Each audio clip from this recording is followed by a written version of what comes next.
In this video, I'm going to be showing a link up that I just found between a letter that Paul wrote to the Corinthians, 1 Corinthians, and Genesis, creation story.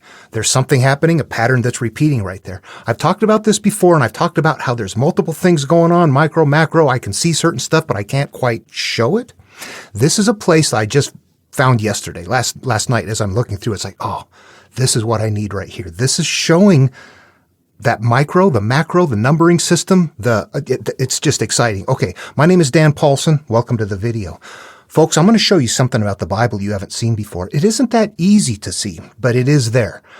What I'm going to do is, first of all, read what there is in Corinthians. What I'm going to do is sneak up on this. We have to look at a few things and then step back and look at a bigger picture and then go approach it again. It's not a real easy thing, okay? And there's multiple layers of interpretation that we're going to have to do here. But I'm going to walk through how I do it in my head. You would have to do it in your own head. So in this case, you're just going to have to observe. But I'm going to be showing you on the computer what is there. You don't have to take my word for anything. Everything I'm doing is demonstrable. I'm making no supernatural claims whatsoever. Okay, let's read those verses. There's two of them. I'm going to be reading from the New Revised Standard Version. And what I've got here is down in chapter 3, verses 7 and 8. So neither the one who plants nor the one who waters is anything, but only God who gives the growth. The one who plants and the one who waters have one purpose, and each will receive wages according to their own labor. All right, now the first thing we have to do is interpret what those mean, because what are they? They need to be interpreted. Every word in there is analogous. It means something different. This needs to turn inward into the mind. However, before we do that, let's go to Genesis and take a look at creation. Okay, sticking with the same NRSV here for the reading right here. What I'm going to do is jump to chapter 3 here, right down to chapter 3. What was the other one? Chapter 3. I'm going to read a couple of things here. It's larger. I'm going to read verses 1 through 7, and then I'm going to read 16, 17, and 18. This is right after the man and his wife were both naked and were not ashamed, and this is when first sin begins. Now the serpent was more crafty than any other wild animal that the Lord God had made. He said to the woman, "Did God say you shall not eat from any tree of the garden?" And the woman said to the serpent, "Oh, we may eat of the fruit of the trees in the garden.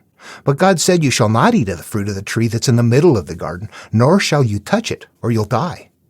And the serpent said to the woman, "Oh, you won't die. For God knows that when you eat of it, your eyes will be opened and you will be like God, knowing good and evil." So when the woman saw that the tree was good for food, and that it was a delight to the eyes, and that the tree was to be desired to make one wise, she took of its fruit and ate, and she also gave some to her husband, who was with her, and he ate. Then the eyes of both were opened, and they knew that they were naked, and they sewed fig leaves together, and made loincloths for themselves. Down here, after it's now time to issue the punishment. To the woman he said, "I will greatly increase your pangs in childbearing. In pain you shall bring forth children. Yet your desire shall be for your husband, and he shall rule over you." And to the man he said, "Because you have listened to the voice of your wife, and have eaten of the tree about which I commanded you, you shall not eat of it.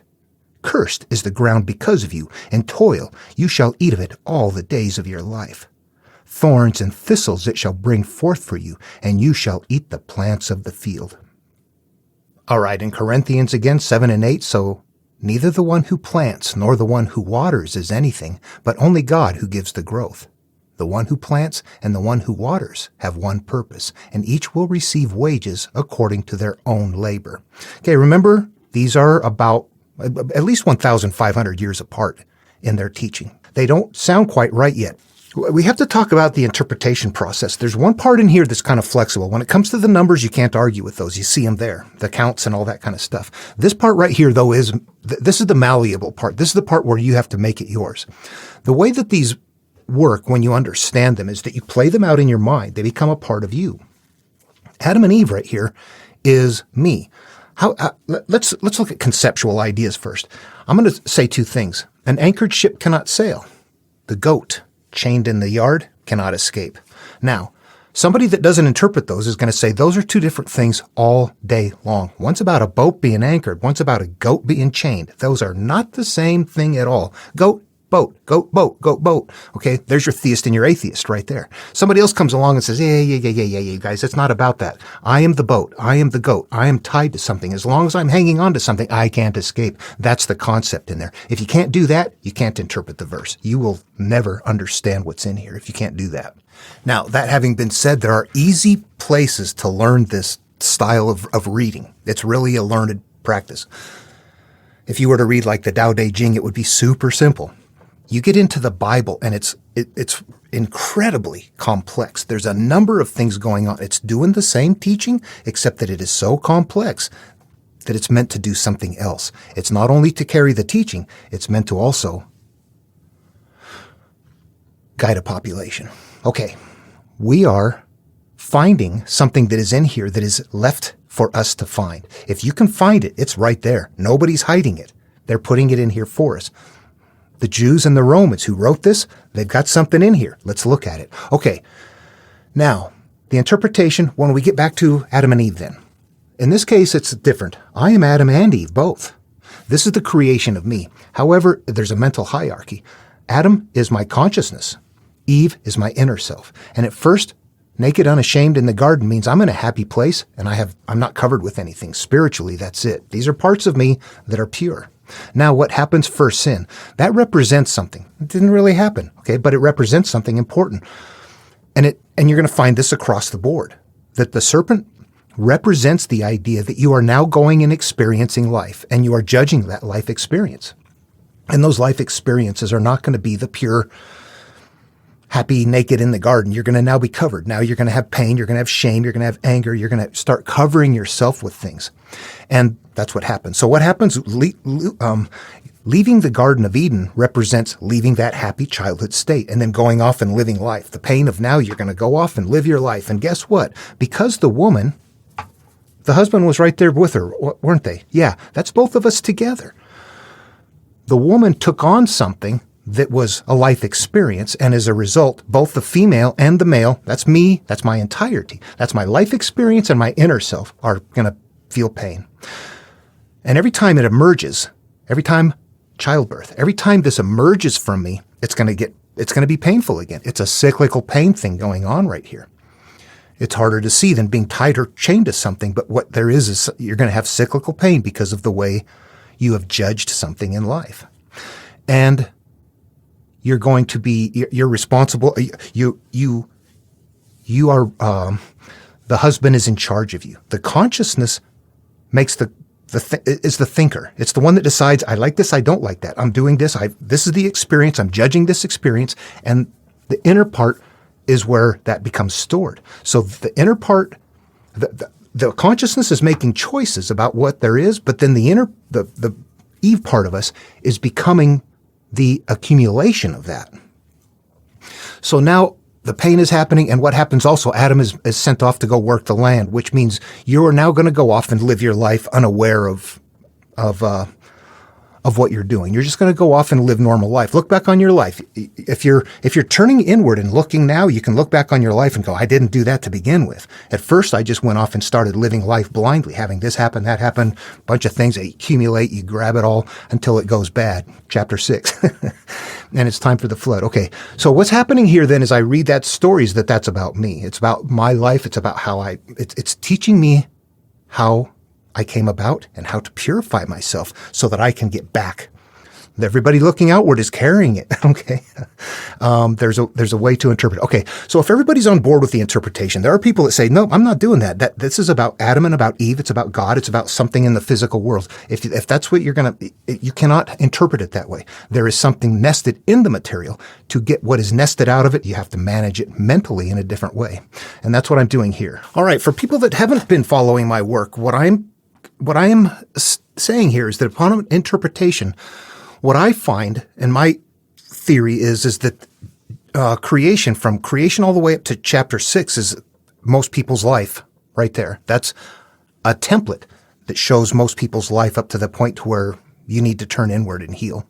Now, when it's time to turn inward and heal, that's when the flood starts, chapter 7. But right here, we're focused on this one very small spot. So you can see what happened here is that we start off in the beginning, you're pure, you have life experiences, you lose that purity, and as a result, you are now going to not be happy all the time, and you are going to have continual pain every time that gets triggered, and you're going to be off living life at this stage before it's time to turn in. This is what we're doing. If you're okay with that, let's go back to Corinthians, verse 7. So neither the one who plants nor the one who waters is anything, but only God who gives the growth. 8. The one who plants and the one who waters have one purpose, and each will receive wages according to their own labor. Okay, again, we have analogous terms here. What is planting? What is watering? All right, planting is, remember now, hang on a second here. I get caught up in my own buttons here to push. Okay, planting is the same thing as for sin. Planting is judging. Planting is naming. Planting is having a life experience and developing a memory. Planting means that I have just now had this experience. What is watering? Now that the seed is planted, I'm going to think about it. I'm going to ponder on it. I'm going to talk about it. As time goes by, I'm going to just keep watering it. Okay, so planting and watering in the garden. The garden is your Eve. Shift it from Eve to a garden. Now it's your garden. What grows out of your garden? It's no longer pain in childbirth acting out, but it's something growing from your garden. What is growing? Is it flowers or is it weeds? Is it thistles or figs? Now, what's important here, I don't think about these things anymore, but it's something that you really have to focus on, is that while in Genesis they were using that mental hierarchy, right here, Paul is not at this point. Paul is going to continue to use that hierarchy, but not in these verses right here. You see that it's not a man and a woman, it is whoever. It's you. That would be like in the Tao Te Ching, whoever, naming is the origin of all particular things. What? When you know exactly what that means, you can start looking at what these are. Naming is the same thing as judging or planting. Something happened. I now have that experience, and it's a part of who and what I am. That's why it's easier sometimes to find something simple like the Tao Te Ching. If you can read through that and go, okay, I got this. Then you can pick up the Bible and go, it's doing the same thing, but they're adding in layers. So learn the simple process first. All right. Having said that, right here, we still have something going on, but it's not the mental hierarchy. So if I look at this again, so neither the one who plants nor the one who waters is anything. So we are really pure at this point, but only God gives the growth. Okay, so we're growing at this point. Number 8, what happens though? It says the one who plants and the one who waters have one purpose, and each will receive wages according to their own labor. There it is right there, the cause and effect. Whatever you plant, you're going to get paid for it. You're going to get paid for what you plant according to your own labor, which is, in the physical world, it sounds like, okay, well, that's a job or something like that. No, this is what you plant up here and water. You're going to continue to get the wages for that right there. Okay. You have to understand all of the terms are analogous. So what we have right there is the same thing going on it's a simpler version, but it's covering the same thing. Genesis is really big and it's creation and it's got something else going on. It's a lot older. Paul's is more current. It's still 2,000 years old, but he's doing the same thing. They know what they're doing. Okay, so the idea then that number 8, sin, the one who plants and the one who waters have one purpose, and each will receive wages according to their own labor. In this case, it doesn't say negative either. This one is either way. You can plant good things and you can plant bad things. What emerges from the garden? If it's always love and charity and happiness and things like that, those are good plants in the garden. So this is covering both good and bad. But whatever it is, you're going to receive the wages according to their own labor. So whether it's good or bad, you're going to get paid for it. So yeah, they're a cause and effect, good and bad. It's thick, but it's there. They know what they're doing. Now, if you're still okay with that, that's the part that's flexible. Now, let's go to the part that you go, oh, what? Really? Okay, first of all, where were they? Genesis? That starts at chapter 3, isn't it? Right here in Corinthians, chapter 3. All right, if you follow my videos, you'll know what this is. If not, I'm going to tell you that there's a numbering system that now happens in the background that helps us track things. It's doing something very purposeful. This takes some work, and I have to use the computer to do this. Remembering they had these memorized, and they could tell you how many times words, nouns, and verbs were repeated in a story. They lived these. This was their day-to-day media. They lived this stuff. Okay, so Garden of Eden, right there, I call that the 3-7 grid. Right there before first sin.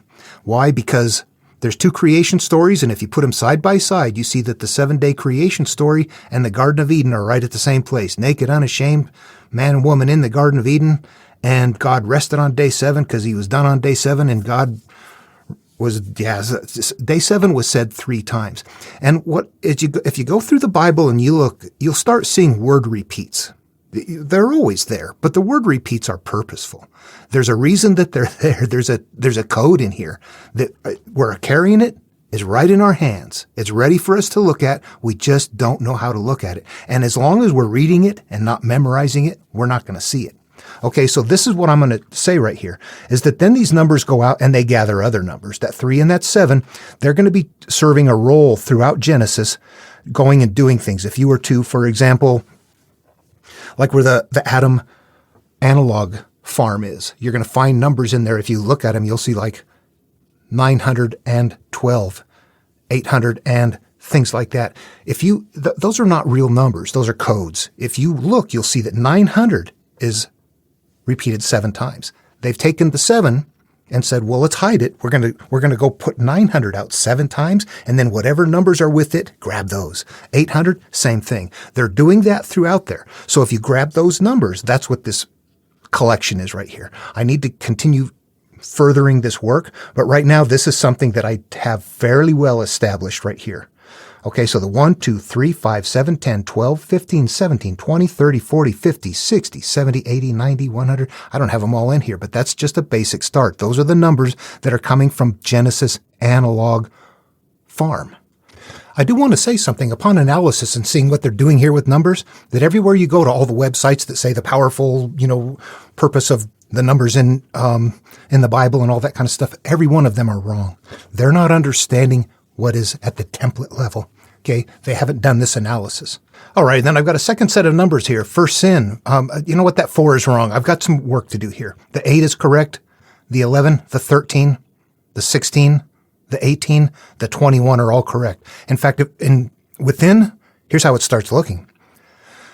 First sin happens on what? 8 is used that because 7 was the pure state. So 8 steps into the next state, first sin. 8 does not mean 8. 7 does not mean 7. 7 means pure. 8 means no longer pure.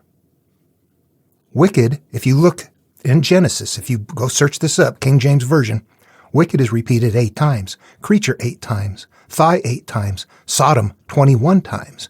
And so on. Now, because it jumped from 7 to 8, was our big number jump right there, that as you've come up with a 10, you go, well, if 10 is a good place, then 11 is the bad place. 12 is a good place, so 13 is not okay. 15 is good, so 16 is bad. 17 is good, so 18 is bad. Each one is just a sequential step up one. They're doing the exact same thing. They're just doing it with different numbers, so it looks different, okay, from one to the next, one step. And all of those numbers do not mean what when you come up with dates and amounts and all that kind of stuff, they mean pure state or unpure. That's what those numbers really mean. Okay, now this is a strange thing. What I want to talk about is that as they create a story, they're taking those numbers and they're giving weight to an analogous term by repeating it an exact amount of times. You know what I mean? That's going to be a tough one. What I'm going to do is pull up Corinthians again and just look at a couple of things. And what I'm going to do is I'm going to grab, like I was showing the 900. How many times did 900 appear? 7 times. What I'm going to do is I'm going to go through Corinthians and just start grabbing words through there and see how many times they appear. Watch what happens. All right, if you knew Corinthians very, very well, if you had it memorized and you had these numbers in your head, you would know that Greeks plant, like planting, planted, foundation, and perfect are all repeated exactly 3 times. That means they are a good thing. Crucified was said 4 times. That's actually a good thing. I've got to shift that one. I'm finding there's some weird stuff going on. There's some old Babylonian stuff actually that I'm trying to blend in. It's still hard. Okay, 5. Gentle, life, and faithful. Repeated 5 times. 7. Apollos, abide, meet, faith. 10, Lord Jesus Christ, and baptized. Faithful, 12. Well, faith is said 12 times total. Faith something. Faithful is 5 times, and faith 7 times. Add them up, it's 12. 17, Jesus Christ is said 17 times. Spiritual is said 17 times. 27, that's a combination of 20 and 7. That's 70, right there. 70 is one of them, Lord. Okay. What's weird is that Paul is a bad one. Paul, Jew, foolish, death, knowledge, gift. Okay, do you see that they're grabbing words? It's like if I want Greeks to be good, make sure that you say it 3 times or 4 times or 5 or 7 or 10 or 12 or 17. However many times you repeat it using this right here tells you whether it's a good thing or a bad thing. That might still be kind of hard to understand. Naked. We know what naked means in the physical world. However, if we call it a spiritual term, what does it mean? Adam and Eve were naked, unashamed in the garden, then they got covered. After the flood, Noah was naked, then he got covered again. Do we see a pattern going on here? Naked is going to mean something different. People read the story and go, oh yeah, you don't want to get naked. Then you translate it and find out naked is repeated exactly 12 times. It's a good thing. You do want to get naked. It's spiritual nakedness. You don't want to be under pain, shame, hurt, anger. You want to be uncovered. You want to be naked. That's how is naked good or bad? How many times has it said? 12. Oh, it's good then. Yeah. Here, take a look at where that 70 came from. It's actually one of the first numbers that's created in the Bible. It's right here where we see that it's where Cain and Abel, the story just happened, and Cain is being sent off, and God says, if Cain shall be avenged 7-fold, truly Lamech 70 and 7-fold. This is how they're encoding it. You see the 7 on each side of that 70 right there? Those 2 7s are gathering up that 70. This is very important if you do this on your own. Use the King James version of the Bible when you do this numbering. You get downstream versions and they'll start combining them like, oh, it was 950 something or like that. It's like, no, it's 940. It's not.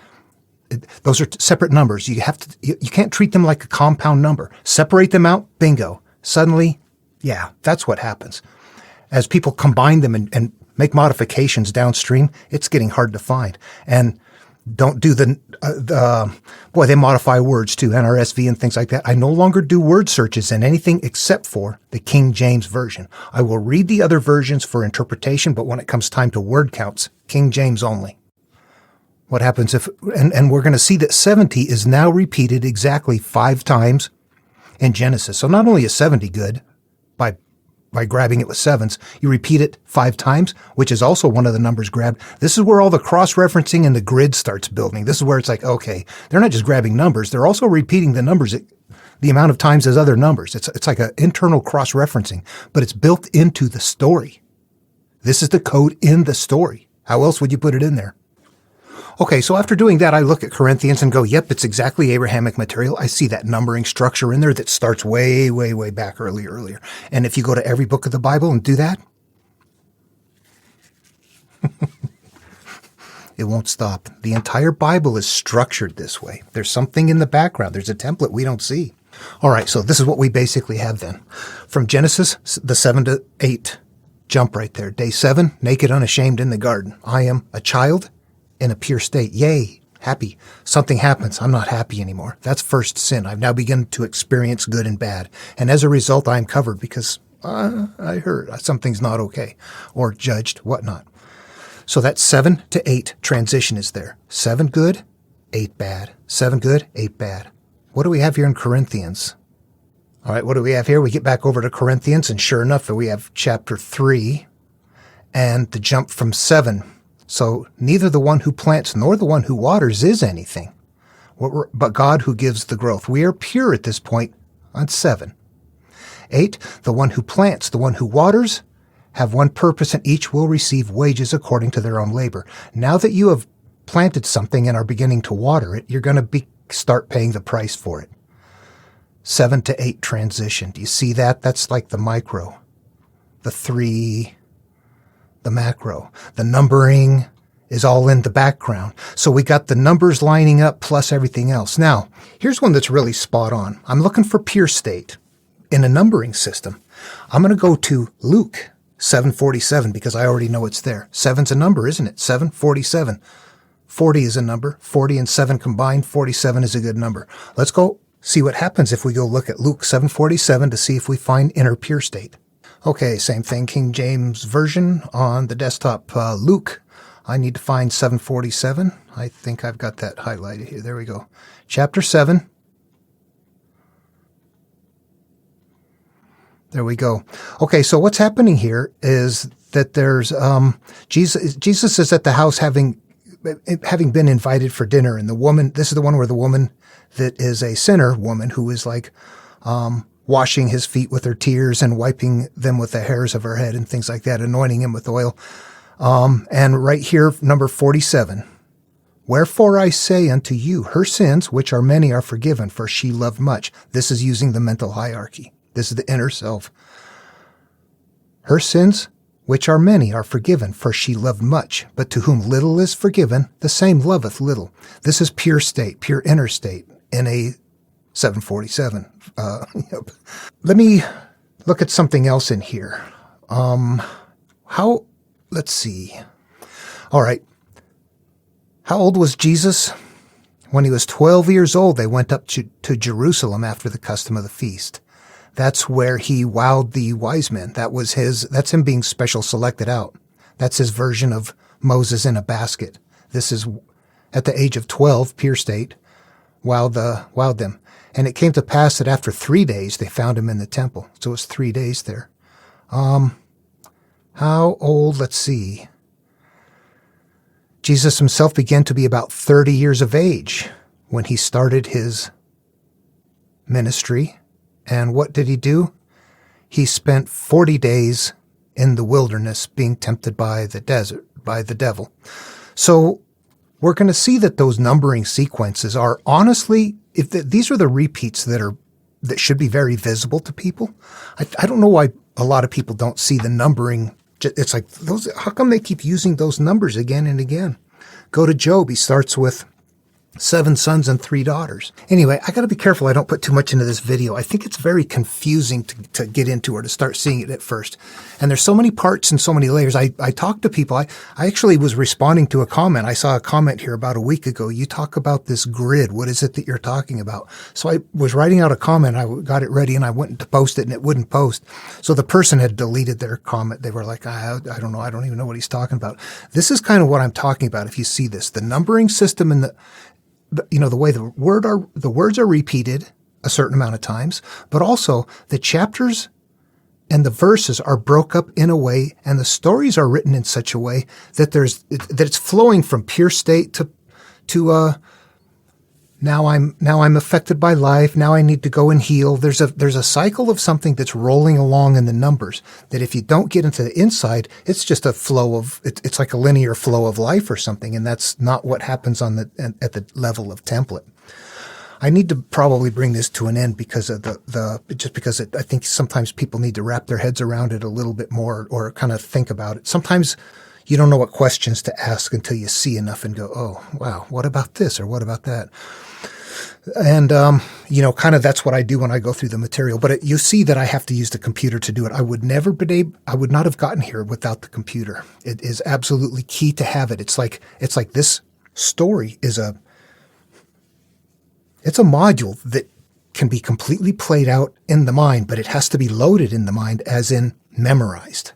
Deep memorized. You don't just memorize it, you memorize how many times words have been said. You can say, twinkle, twinkle, little star, how I wonder what you are, up above the world so high like a diamond in the sky, however that goes. And then somebody would say, okay, I know that. Well, how many times was sky said? Oh, how about day? How about twinkle?